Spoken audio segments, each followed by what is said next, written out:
Scott, thank you for joining us. It feels like a while since we've been in league action, but finally we've got a game to look forward to this weekend against Morecambe. Can I get your thoughts out of that one? Yeah, it's felt like an age since we last played in the league. So we're raring to go. The boys are raring to go. We've had a really good week of training, or a couple of weeks of training, should I say. So now we're in good spirits. The players are in a good place. They've trained excellent this week, especially. So another tricky game because their last away game they beat MK Dons, a strong MK Dons team, 2-1, and so we know that no matter what their form looks like, they have got that potential to win a game away from home. So we know it's going to be a tricky game. How has the last couple of weeks been in terms of preparation? Has it been frustrating? Has it been quite pleasing to get more sort of work into the lads on the training ground? How's it sort of worked out? I think frustration was probably early on, when we knew we didn't have a game to look forward to at the weekend. But, once we knew kind of how the days in front of us looked, we just got on with it. And, the players have worked brilliantly on the training ground. It gave me a bit of time to, study Morecambe earlier than what I'd normally look at them. So that's given me a bit of time. And, we've had a really good week. So no, it's been okay. Yeah, and do you think that becomes a positive in the end overall after, having analysed the last 2 weeks? I'll let you know after Saturday. Yeah, fair enough, yeah. But yeah, no, listen, we feel as if we're in a good place. I'm expecting there to be a really good performance on Saturday.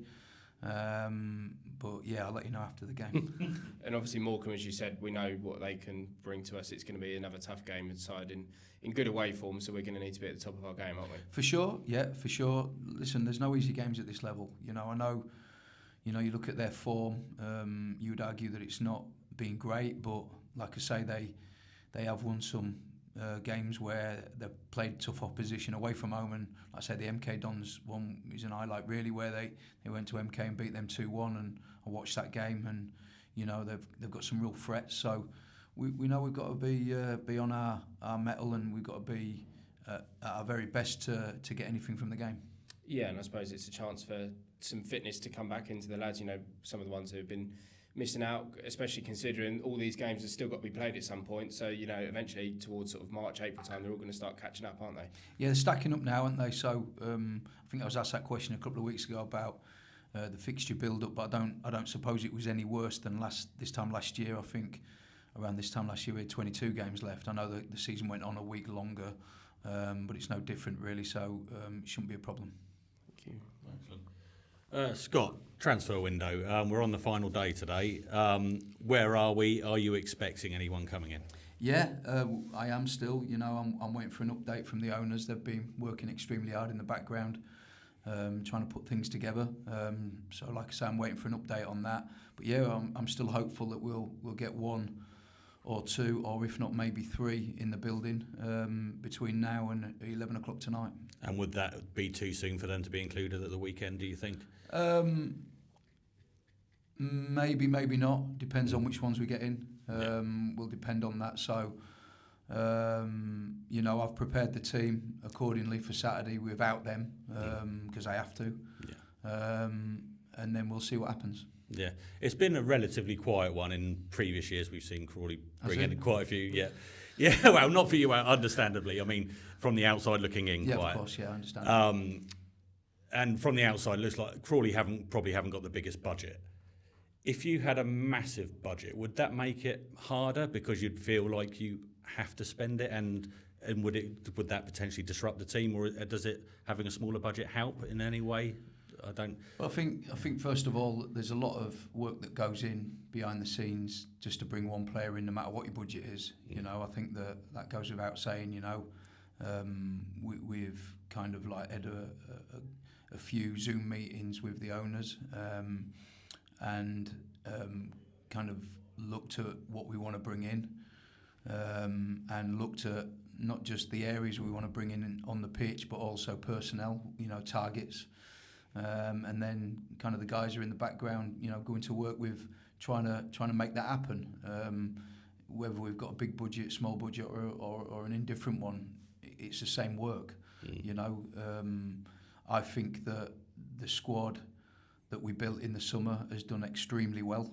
Do they need a little bit of help to have that final push? Yeah, I think they do. But if it comes to 11 o'clock tonight and there's no business, then so be it. I really back my squad that I've got still, you know, and I really do.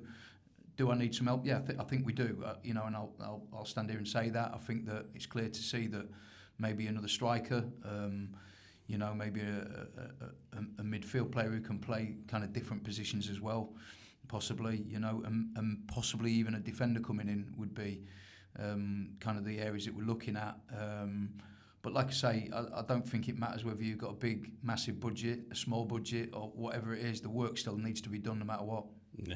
And how closely have you watched other teams in League Two this transfer window? And is there anyone in particular surprised you with bringing in lots of players or anything? No, I haven't really took much notice. I mean, I have kept my eye on it, obviously. You know, I saw, obviously, Romeo Hutton went from Swindon to Gillingham, and I know kind of he went, you know, for good wages. So fair play to him. You know, there's been another, you know, one or two different ones that have kind of been highlighted. But listen, I'm, you know, focusing on us and us only. You know, that's what I have to do. Yeah. Traditionally, managers sort of look at 40 points at the beginning of the season just to sort of try and ensure safety. You're on 39 points at the moment. Knowing you, I imagine that wasn't even a thought this year. But you're only like 1 point away. I assume, hopefully, you get over the 40-point barrier. Is that a sort of early target that you've hit? No, I didn't look at that target at all. Like I've said to you, we've got kind of in-house targets that we've set ourselves. I don't want to publicly say that. I may say that at the end of the season, what they was, but I still think that we're on track. I think that we've done extremely well. But no, 40 points would never be a target for me. I think that I'd be doing the squad a disservice if I looked at 40 points as a target. Yeah. And looking at the squad, Peterborough last week, I think you said Dion had a slight niggle, and Jay obviously came off early. I think he was illness as well, injury. How are they looking for this week? Yeah, they're fine. They've trained all week, so yeah, they're fine. So Dion was really ill with kind of flu symptoms and that. So he literally couldn't, you know, break into a trot, let alone a sprint. So he was really struggling. So there's no way he could have played in that game, even though we prepped for him to play because we was hopeful that he could probably get better over the 24 hours before the game. It wasn't the case, so we had to make that change. And Jay's fine. So yeah, so I've got pretty much a full complement really, apart from obviously the one Ben Gladwin. But everybody else is ready to go. Excellent, thanks, Scott. Thank you. Cool. Ash.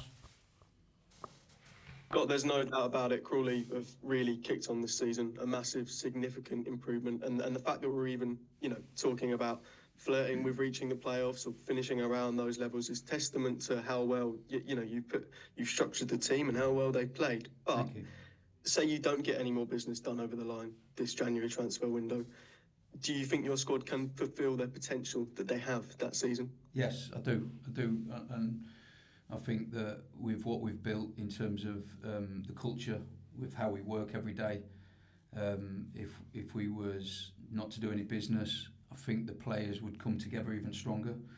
And I back how they work every day. I back it for them to perform on a Saturday. We don't always get it right. You know, there's been times when our form's dipped. It's normal. It's a season. You know, it's a season where you're not always going to have it how you want it. There is going to be dips in that season, and we've had that. We're an inexperienced team, so we're probably going to have it more than a experienced team would have it. But I'm really pleased with how we've attacked this season so far. Like I say, we've got 19 games left. We want to win as many of them as we possibly can and see where it takes us.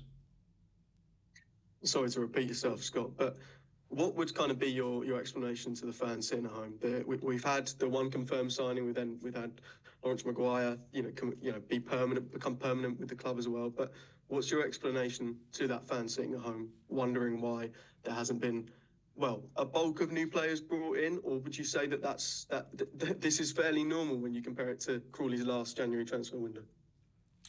Yeah, what I would say is that we feel as if the squad that we've built in the summer has really achieved, on the pitch, and we've done fantastically well. There don't need to be wholesale changes. There doesn't need to be big numbers coming through the door. And not only that, the January window is a skinny market. It's not the same as a summer window where you can almost rebuild a squad pretty much like we did in the summer. You can't do that in January. I know fans will probably want to see 5 and 6 and 7 players probably coming through the door. No problem, I understand that. But I think that we've done really well with the squad that we've got. And do I feel that we need to add to that? Yes, I do. But it ain't going to be a lot of numbers. It's going to be 1 player, 2 players, very most 3. And hopefully that will get done today. But like I say, it's a skinny market. There's not loads of quality available because all the good ones as such are playing in their teams, and the ones that are not could end up being potentially good for us, and we could find some gems that might not be somebody else's player, but he might be brilliant for us, like we've found in the past. So a lot of hard work goes into it to find these players. A lot of hard work goes into it to hold discussions with agents and parent clubs or whatever it may be. And trust me, there's a lot of work gone in, a lot of work. I know the owners have been pretty much on it every single day, talking to different clubs and owners and agents and myself and Zoom calls, and it has been a lot of work going in. And like I say, I'm just waiting for updates now, and hopefully we'll see some new faces just to add to the group. There's a danger that phone could ring right now on the desk with the next one. It probably already has. I'm sorry if I'm keeping you from missing one. No but problem. Say it does come down to one area, one signing coming through the door. Where would you put that down to on the pitch? If you could have one thing now out of this window, what position would it be? I think I get the question, but I think it can be irrelevant because it depends on kind of the moving parts of the one area.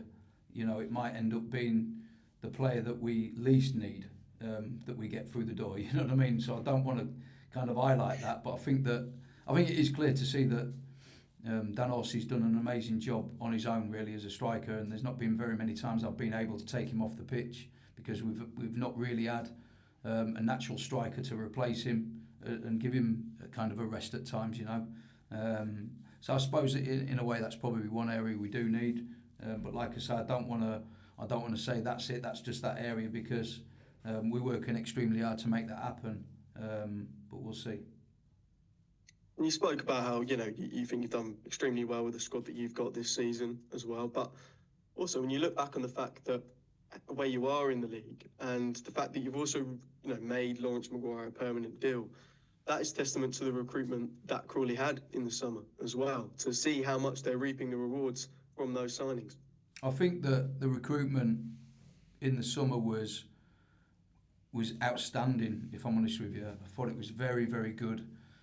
People would probably look at it from the outside and think, what on earth's going on at Crawley? They've got rid of all these season-long pros and we signed players from non-league. But there was a lot of work went into signing the right players from non-league. It wasn't just a case of plucking him out because he scores a few goals or plucking him out because he defends really well. A lot of work went into it and a lot of studying of these players and a lot of talking to different people and finding out about their character. And of course we all, here at Crawley, we've got some fantastic coaches in the background who we back ourselves to make these players better. Are they the finished article when they walk through the door? No, they're not. Are they the finished article when they walk out the door? They're closer to it for sure because of the work we do on the training ground. And it's Morecambe at home this weekend. At the moment, Crawley, they're 12th in the league, 5 points off the playoff positions. You've spoken to before about how, on average, you probably need to be getting a bit more points per game to finish with that total if you really want to contend with those spots. But looking at that and making those improvements going forward, what do you think it is that your side really need to you need to change or improve on going into this, well, kind of almost, if you like, second half of the season, this final push? I think the biggest thing for me would be to win when we're playing well. You know, there's been a lot of performances where I feel that we've played excellent and not won. You know, we've got to turn them performances into wins for me. You know, I can probably reel off 4 or 5 now off the top of my head where we've been excellent in the games and we've not got anything from. You know, MK Dons away from home, we were outstanding in that game. Mansfield at home, Wrexham at home, Gillingham at home. You know, there's just a few to think about where we've completely dominated the games. And they've been against good sides, by the way, you know. But we've not got the result that probably the performance deserves. And that's one thing that we've spoke about as a group. You know, we've made it really clear that whilst we don't want the performances to change, but we need the results to flip into wins and not losses or draws. Thank you, Scott, and good luck tomorrow. Thank you.